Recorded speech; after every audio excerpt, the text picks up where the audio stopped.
Hi guys, Erin here, and I'm going to test out and unbox this ThermoPro Instant Digital Food Thermometer. It looks pretty simple to use, but let's see. Okay. Pull it out. Love the protective case here. Okay. Very slim, sleek design. Here is the instructions. We have, that's just customer support. Okay.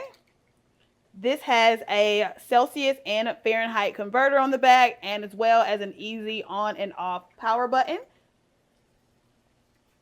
So let's turn it on.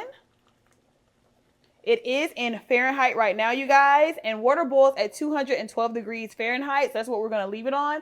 And let's see how accurate this ThermoPro really is.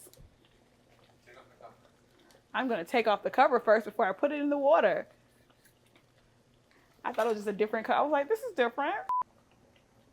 We're at 210. That was just 2 seconds in. Okay. 210 is not bad at all, you guys. So I will say the accuracy is pretty correct. I can live with that in my kitchen.